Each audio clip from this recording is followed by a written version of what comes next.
Rabbi Dee, thank you for joining us on I-24 News. Of course, condolences for you and your family from all of us here. And let me just start by asking you, how are you and your family coping in the wake of the tragedy you experienced?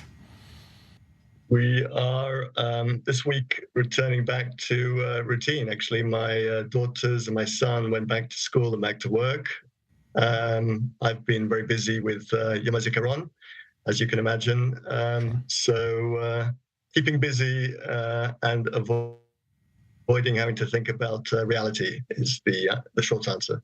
Right. We'll talk about the Yom HaZikaron in a minute, but first I want to ask you about the reactions that you received in the wake of the attack and the tragedy, both locally here in Israel, even also from the UK, where you immigrated from.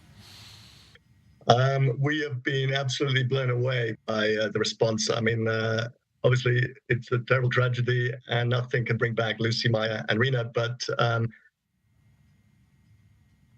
the huge amount of love that's poured in from all over the world is just incredible. The amount of people who came to the Shiva from all over Israel and all over the world. We had the lady came from South Africa for a day. We had some American rabbis. We had British rabbis.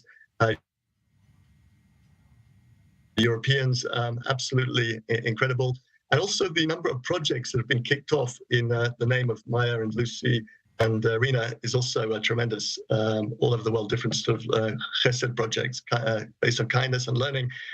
So I don't know. I don't think anyone could have predicted. No one could have predicted any of this. I mean, 3 weeks ago we were a regular family in a frat, and lives have changed forever. Right. You mentioned Memorial Day. You have actually been chosen or volunteered or agreed to deliver the Yizkor prayer, the prayer of remembrance. Traditionally marks the end of Memorial Day and the transition to Independence Day. Why? Tell us about the decision. Why did you decide to do it? What does the Yizkor, a very important, powerful prayer in Jewish tradition, mean to you? It's a great honor for them to have asked me, and something I couldn't refuse. I think the prayer is for all those who fell in wars, in fighting for the state of Israel since its existence and even before it existed, as well as all the terror victims of the last 75 years. I said to them, look, I feel underqualified because there are so many families of soldiers, and the soldiers chose to be in that position. They chose to risk their lives for the state, and they died fighting. I feel very unworthy because I'm really here by complete mistake, I think, and I didn't do anything except except the fact my wife and daughters were in the wrong place at the wrong time. Right. Well, I do think you have done something, because there's been your response in the wake of the attack has been really quite exceptional. One thing is you called for unity. You initiated a very successful social media campaign for Israelis to pose with the Israeli flag.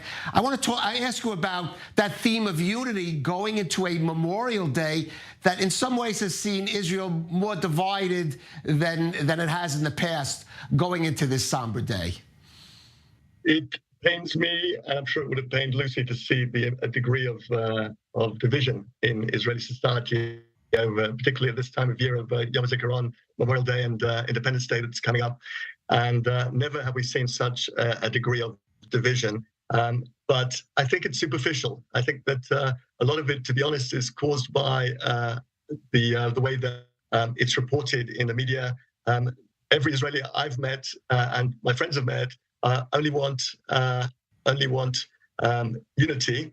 And I think that, like everything else, it's a great story, but in people's hearts, we're connected. And I think the flag campaign, to me, showed how well we're connected. I think that every Jew in the world must have sent at least one photo of themselves, because the tens of millions of responses that we had were just incredible. So at the same time, we are more united than ever, and yet superficially, we look like we're more divided than ever. So this is a situation that we see in society at the moment that often what appears to be is the opposite to what it really is. Right. Let me ask you another comment you made that you made a real point of making, I think, in the wake of your tragedy, was that you had no regrets coming here, moving. As I mentioned before, you moved here with your family from the UK about a decade ago. I want to ask you about that feeling and about why you made a point of saying that. Sadly, a lot of the non-Israeli press asked me, do you regret coming? And did you take a huge risk by living in the West Bank? And the answer is honestly no. I don't regret coming. And Lucy, if she would have to shout down from heaven, would be saying, I don't regret it either. I know with Maia or Rina at this point either. If you look at, there's only one metric that actually tells you about safety in Israel, and that is actually life expectancy. The average life expectancy in Israel is higher than America. It's higher than Britain. It's higher than most of Europe. And therefore, living here is safer. A combination of factors, including cancer and heart disease and other different factors. But if you come to live in Israel, you live on average an extra 5 years than you would anywhere else in the Western world. So I don't regret it. I think it's the right place for us to be, for my children to be, or please God, my grandchildren to be. And I look forward to seeing future generations flourishing in this land, and also American Jews and British and European Jews and Jews from all over the world coming back home where we belong, where we can bring up children with a future, with a growing Jewish community, building community centers, synagogues, and facilities that will be used for generations to come, rather than living in outside of Israel in communities which are dwindling, unfortunately, and are gradually sort of closing down. So that's in fact what we're planning to do with the legacy of Lucy and Maia and Rina, is to build a community center in Lucy's name and to build a spring in Maia's name and a clubhouse for the youth club for Rina and her name, and many other projects, please God, in the future all around the country. And this is where we're building. This is where the Jewish people is still building. Right, and certainly those sound like very worthy projects. Lastly, let me just ask you, you also made another comment saying, despite everything, you still hope and wish for peaceful relations with your Palestinian neighbors, which is especially an exceptional statement coming in the immediate wake of a tragedy like you experienced. I wonder if you could just speak about that. Yes, I have always had close relations with my Palestinian neighbors and with my Arab Israeli friends. Lucy made a point of sending Maia and Tali to a interfaith camp, summer camp, about 5 years ago, which is in Area C, so joint area between Palestinians and the Jews.